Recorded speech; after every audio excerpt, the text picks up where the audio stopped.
around the pandemic time that, I lost opportunities to university, to the school that I dreamed of, Ateneo. And then, if I have the opportunity to study again, then maybe it's my time. But now, money is money. I have to chase it for now. Doon ko din na-realize na money is so hard to earn at the time, yung money belief ko.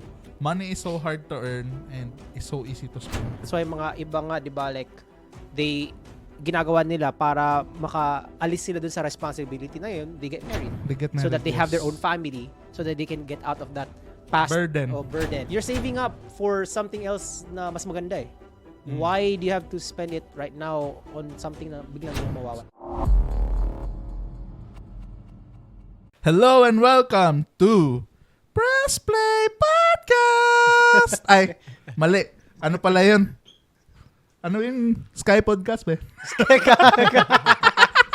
Press Play Podcast! Wala. And For this session, I'm Ian. Pabida-bida pa rin hanggang ngayon. And nandito, my co-host, si Dred. simpleng tao pa rin. As usual. Hanggang ngayon. And today, we're going to discuss all about our first paycheck experience. Facing the first experience of our paycheck. Okay. Paycheck. Diba? First experience ng paycheck namin. Anong maganda ngayon? We actually have our producer in the back. They're also gonna comment, 'di ba? Para at least naman mas engaging. Introduce mo sarili mo, bro. Hello guys, I'm just on the sidelines. I'm just on the sidelines right now. I am JC. So I will be talking with these guys tonight. Uy. Politics na yan. Politics. May politics ba? Wala. Dito yung mga kalabas, bro. We're neutral here, guys. Neutral ground pala tayo dito. We're non-partisan here, okay? Uy. Sarap ng words, non-partisan. Non-partisan. Dude. Okay, sige, go. Sige. So, let's go into the meat of our conversation. So, Dred. Yes. First question is, magkano ba yung unang sahod mo per month? Per month? Yeah. Di ko maalala. Pero, I think siguro yung paycheck talaga mismo, not paycheck. the First paycheck. Galing, that was from my experience dun sa parang summer job ko dun sa company nila mama. So, I used to work dun sa agency nila, parang security agency siya, and then after that, wala lang, I was just doing there parang encoder. Data entry, all that stuff. Parang tugma lang for me as a college student at that time. So that was like, I don't know, like 17? 17, so Yeah. mga 10 years ago na. Yeah, very long na. Pero I imagine, that's like, 16, 17 kasi usually we graduate na pag 16, 17, right? Back then. That was before K-12, okay? That was before Yes. K-12. So 16, 17, graduate ka na, and then after that, you're basically college at that point. Pero amount, that was around 1,000 pesos. That's so small. Yeah, it is so small. So, ang next question, bro, anong pinanggagasto mo sa first paycheck mo? First 1,000? paycheck, I remember food. Anong... Pero ginawa ko doon is like I treated my mom. Mamas boy pala to. Mamas Right. boy. Of course. But yeah, like I think I just owed her that kasi nga, first paycheck ko was a job that she got for me. So, parang deserve rin naman na at least bigay ko Yes. bigay ko balik sa nag-bless sa akin. Saan diba? kayo kumain? That's the thing I don't remember. But I remember his food. Anong food? Wala na, di ko na ma-remember, Di mo bro. ma-remember? Basta, all I remember is the experience with her. Okay, yun lang. So, ito na naman, si Boss JC si na Boss naman JC, yung si BD. tanongin. First I mean, experience mo, bro? First paycheck. I mean, well, my first paycheck was about kulang-kulang 8,000 Oh. pesos. That's yeah. a monthly na, right? Yeah, that's the entire monthly. month. Oh. Yeah, because that was my first, I was lucky enough to land on a decent job before sa government, like as a graphics designer lang, ganon. And the 8,000 pesos, the first thing that I spent really on that money was to pay my rent. Wow. yeah, just to pay my rent. That's the reality. That's the real thing that Magkano I yung had rent to do. mo nun, bro? Yeah, it was 1.5 that consisted. 1.5. Yeah, 1.5 lang naman. Pero alam mo naman sa Pilipinas, kinsenas ang bayaran dito. So, siyempre, 4,000 lang kada 2 linggo makukuha mo. So, sa 4,000 na, yan, pagkakasyahin mo pa sa pamasahe, pagkain, So, survival mode. renta. Survival mode all the time, bro. It was really survival mode without anything. How old were you then? I was 19 at that time. diba? Yeah, it was around the pandemic time that, I lost opportunities to go to universities that I want to go, like, I had multiple scholarships at that time. Then, it just came down to a whole, like, I missed a lot of opportunities, including, going to the school that I dreamed of, Ateneo. And then, I just, fuck this Wala shit. na. I want to work. I just want to work now. At that point, kasi usually, pag, like, once you have a taste, kumbaga, ng parang Paycheck, yes. mo yung pera, it's like, you kind of start wondering what's the use of school pa. Tama. To some degree, okay? I'm not saying na it applies to everybody. Josh Mujica yan. Kangkong chips. Hoy. Kangkong chips. Oy. fish mo. Kangkong. Dude, sino yan? Di mo kilala? CEO din yun. Hindi, kilala ko yun. Okay. Pero it's a fact though, Yeah. Pag na ano mo na yung experience mo talaga yung the money that you receive Yes. from your own hard work, Mhm. it changes your perspective nga naman talaga. Tama. It really changes your perspective because Yeah. it depends on the situation that you are in. I mean, it's basic 1, 2, 3 logic thing. But if you're on a situation that you have no choice, I mean, you will have to work 2 times. You have to commit yourself to work 2 times Correct. than actually studying and committing to it 2 times. Kumbaga, since you don't have any chances to get any diploma, and the only thing that will make you somehow validated in this country is to have a diploma, and you don't have that opportunity, maybe just work double for Yeah. it, because I mean for me personally, since I tasted the money first than the diploma, so I just I just have to work this thing out.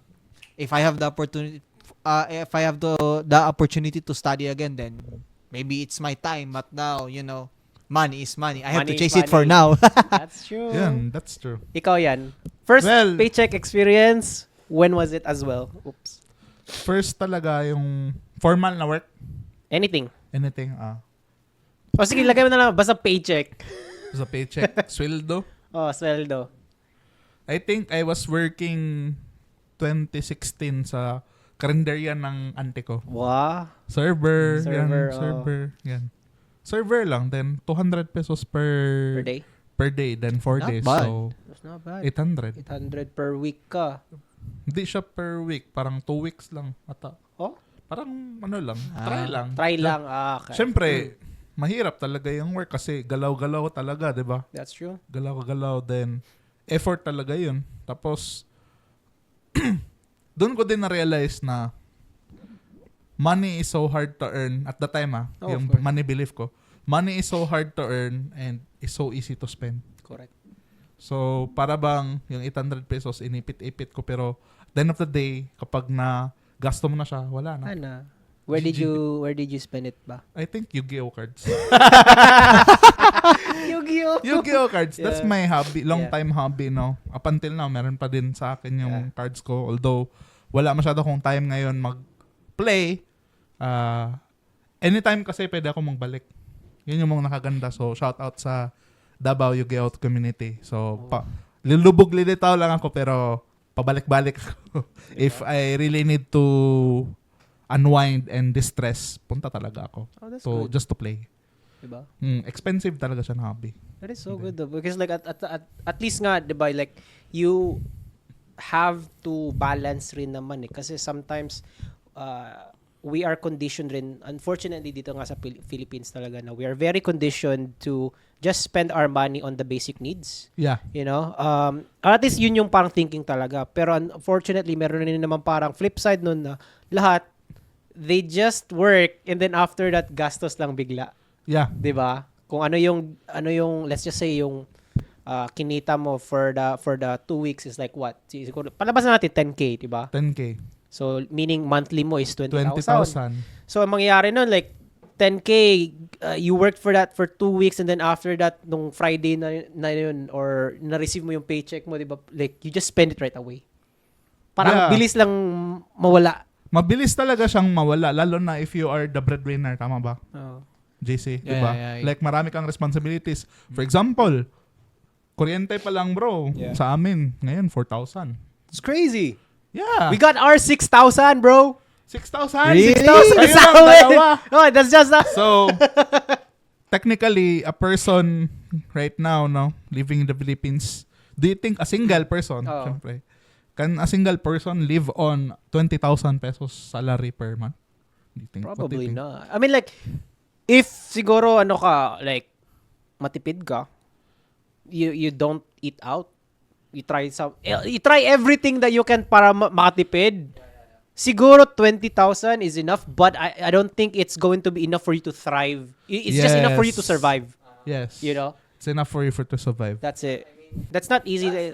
Na meron, like, kasi like, you know, imagine mo na lang in that situation, right? You have your own responsibility sa family mo. This was something that we've talked about before. Yeah. Na meron tayong dalang baggage because of our own families talaga. And then after that, you know, let's just say magkakapamilya tayo. And then after that, now, we're gonna leave that responsibility behind.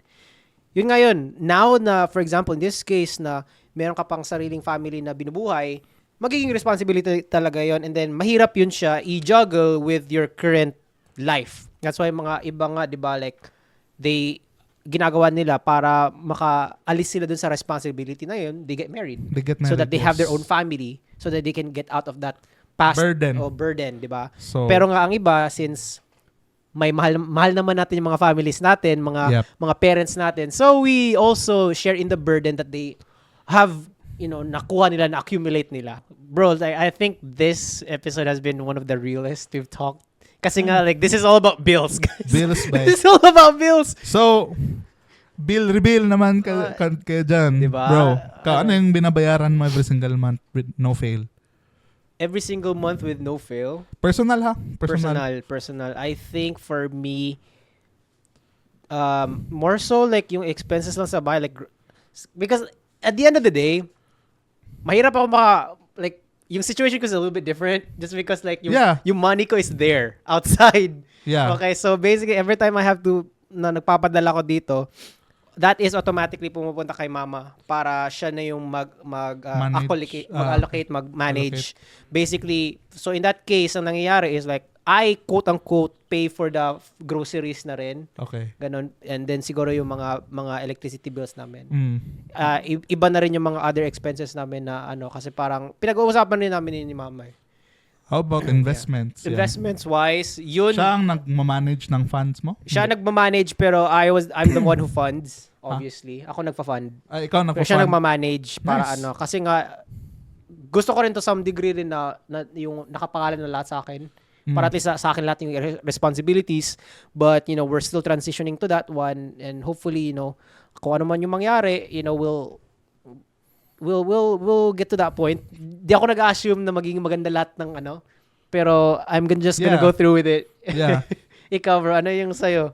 Sa akin, food, electricity, internet, sa akin. Tapos, personal ko, may dalawa akong life insurance. Yeah. Meron akong isang health insurance. Right. Tapos, ano pa ba? Mga subscription. Yeah. Yan. Ano pa ba? Subscriptions. Yeah, I mean, like, dude, like, lahat tayo. Subscriptions. May subscriptions.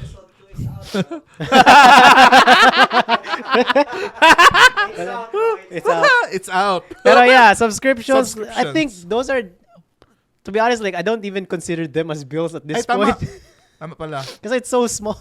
Pero, So, yeah. yun din. I started paying for my own condominium. That's good. Proud. Hashtag Yeah, proud. yeah. Yung parang, kakapalan ko na lang yung mukha ko. Like, I have to consider it like forced savings ba? Yeah. Kasi kaysa na naman yung pera na yun is mapunta sa ibang bagay. Tama ba? Yeah. Have you tried that kind of sa inyong life? Like forced savings? Yeah. Parang ganyan. Like, I have to do this for my future, parang ganyan. Meron ganun. Yeah. I mean, like, So- I don't think, like, if you really know how to manage your money, one thing na you are going to sacrifice on talaga is the current situation that you are in. Alright? So, for example, let's just say na kumikita ka ng enough money. Yep. Right? Let's just say decent. Hindi like sobra-sobra. Sobra. Sige, let's just say in this case, siguro mga 20-30? Decent pa ba yan ngayon? Not bad. That's what I said. Not bad. Not bad. Okay. Sige. Ano yung masabi mo na okay na? Okay na? Yeah. Davao rates? Davao rate, yeah. Davao rates, okay. Siguro, okay na siguro, mga 40. 40? Yeah. That's above decent, bro. Above decent. Yeah. Kung kukunin mo lang lahat ng mga basics. Basics lang, okay? Basics. That is way above na. 40. Even 30. Unless na lang talaga, like, let's just say, like, you are living in a crazy condominium or something like that. Or nag-apartment ka na parang sobrang laki. Yeah. Then that is not going to be enough, obviously. Of course. Diba? Pero literally, let's just say na typical na mga situations or mga scenarios ng mga Filipino is that we are living with our parents. Diba? Tama. That's 30 to 40K is way above. Yeah. Diba? Pero in this case na when you're talking about you parang for savings, there will be situations in which na yung current present mo nahihirapan ka. Yeah. Mahihirapan ka pero even though na nahihirapan ka, you are not going to take from your savings. Yeah. Yun yung for savings for me. Like, lahat tayo, meron tayong enough buffer zone to some. Okay, not everybody. Merong iba na marami silang pera na tinatago pero di nila gagastusin. Yeah. Hindi. Why? Bakit? Kasi they wanna make sure that they're okay in the future. For now kasi, it's just so quick. It happens really quick. And then kung nakasurvive ka for today, for sure you're gonna survive again tomorrow. Yeah. Okay? Yun na nga lang, you just have to take that hit on your face. You're just gonna, kainin mo na lang yung suntok. Yes. Okay? Yeah. That's it. Kasi like at the end of the day, mangyayari niyan is that pag ginastos mo yung savings mo talaga just because na parang, let's just say na ginastos mo siya for luho. Ay, patay tayo dyan. Patay tayo dyan, di ba? Patay tayo dyan. You're saving up for something else na mas maganda eh. Why do you have to spend it right now on something na biglang na lang mawawala? So, dyan, magkaalaman na tayo ngayon. Yeah. Ilang trabaho meron ka ngayon? Yeah. Ilang gig yung ginagawa mo ngayon, bro? Ilang gigs mo ngayon, bro? Si brother, isa lang. Ngayon, no? The only one. The and only only one. The The one growth and only kraken. baby of mine. That is it. Aside from the investments, obviously. So, dalawa. Isa. Uh, Sa akin, tanongin niya ako ilan. wag na. Kasi pabida-bida ka eh. Multi-potentialite. Dude, like, lagi niya sinasabi yun, okay? Yes. Di ba? Dami, bro. But yeah, like, Ewan ko. at the end of the day, we're all just trying to figure out how to make more money so that we can survive, okay? Yeah, survival parang yung mo. afterthought ngayon talaga yung thriving is just, like I said, it's just an afterthought. Mm. Kung meron lang tayo extra after we survive, then we can think about something else. You Yeah. know, like personal growth, mga travel, all that stuff. And there's nothing wrong naman, personally for me, if you want to splurge on those things. Kasi from time to time, you need it. You need to take a break. Nakaka-stress na nga yung buhay. Kaya nga. Dadagdagan mo pa yung sarili mong self-imposed stress. You know? Naalala ko tuloy yung sinabi ni Sean Gasa sa Facebook. Sabi niya. Ni And I quote. Gaza. Oo. Sabi niya, lumabas ka, gumala ka. Pumunta ka sa mall, nag-grab ka, 200. Tapos, kumain ka, 250. So, magkano total gastos? 450. Ngayon, nanood ka ng sine. Magkano ang sine ngayon? Almost 200. Let's say 200. So, 650. Tapos, ngayon, syempre, papauwi ka na. Mag-grab ka na naman. 650 plus 200, 850. 850 gone in how many hours? Tapos sabi niya, ang sabi niya pa is, ang malupit is, hindi ka mahirap. Sadyang maliit lang talaga yung yung sahod mo. Yeah. You're just trying to live your life, your best life. Yeah. Hindi ka mahirap, maliit lang yung sahod mo. So the only way for you to remedy that is to have, as JC has said, kailangan talaga marami kang income sources. Mm-hmm. Yan, bro. Pero pipilosopohin ka ng mga Pinoy eh, 'di ba? Yeah. Sa comments later kasi Napaka ano mo daw. 'Di ba? Paano kami? Mukhang pera ka. Napaka ano mo naman. Parang ganyan ba? Like, Yeah. paano ako mag-extra hindi naman ako nakagraduate. Hindi naman ako capable enough. Hindi ako marunong yan. So, hindi yan siya nafi-fix sa ano lang. Yung pera-pera lang, no? Mindset talaga. Mindset talaga. Because, isipin mo, how will you actually become valuable in this world, right? For example, let's say cashier. Can everyone become a cashier? Yes. Tama ba? Say, Yes. I may get canceled for this, ha? Pero, say, can everyone become bagger sa supermarket? Yes. Everyone, right? So, ganito yan. Ang jobs kasi ngayon, supply-demand yan. Yeah.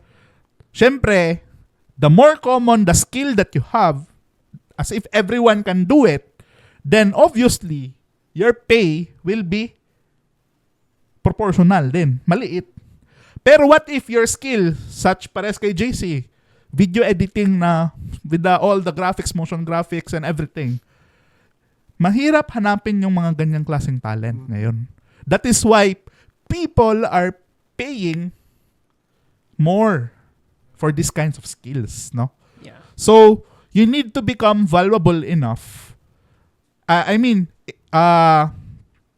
money that you get is proportional to the value that you bring into this world. Yun yung kailangan maintindihan ng tao. Tama ba? That's true. Yeah, we have a lot to talk about that, to be honest, because it's a very huge topic. Huge topic talaga siya. But, with this kind of like, there's like, at the end talaga, marami kayong points na, that you just gave out. At the end of the day, when you're trying to like really make, pero yun, like, when you actually do that, you just have to really think about how you're going to spend that money wisely. Okay? Kasi like you can only save so much. That's why you have to make more money. That's why yun yung point ng dalawang to. Like no matter what, okay? Mahirap na nga yung economy. Just like just try your best. Okay? Just try your best. Just try your best. Just try your best. Find ways. Kung ano man yung mga information na binibigay namin, mga YouTube gurus or whatever, mga coach dyan, take in the information. Like I said, take in the information with a grain of with salt. a grain of salt. Tama. Yeah, with a grain of salt. With a grain of salt. Kasi like, may tama sila na sinasabi, pero meron yung kasamang agenda rin, okay? Yes. That's just how it is. This is what we do for work. We've worked with clients like that. Yeah. That's what they do. I want money, bro. Diba? Oh, Everybody wants money. Let's just Yes. face it. We're all trying to make money. We're all doing this so that we can make money in the future, okay? Wala. No filters, no Yeah. sugar coating. We're all doing this because we have agendas. Lahat kayo na siguro you want to be content creators. You want to make your own first paycheck by being a content creator. Yeah, it's because you want to make money.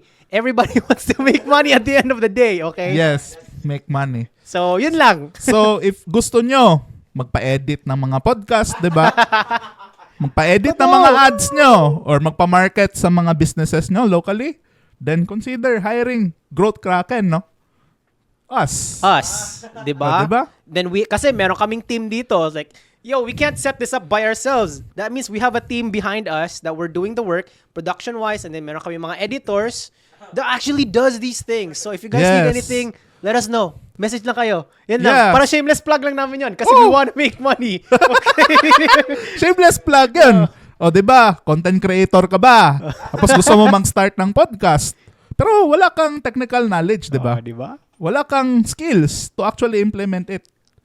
Get the team, Growth Kraken. Walang iba. There you go. You just have to sit and talk. Yeah. Diba? Sit and talk. Sit and You talk. just have to sit and talk and wait for the results, man. There you go. Diba? Anyway, yun lang. So marami kami sinabi doon. But hopefully everybody learned something. Meron kayo natutunan kay Ian dito, kay JC from our very first exposure ni JC dito sa podcast. Yeah. From behind. Wow. Sige lang, liliwanagan yung pit mo in the future. But anyway, diba yan? Thank you so much guys for watching this episode. My name is Dred. My name is Ian. JC from the backline. Yeah. And thank you for listening to Press Play Podcast. Oh my God. Makaka-copyright ba tayo doon? Bye! Shoutouts later and collab please.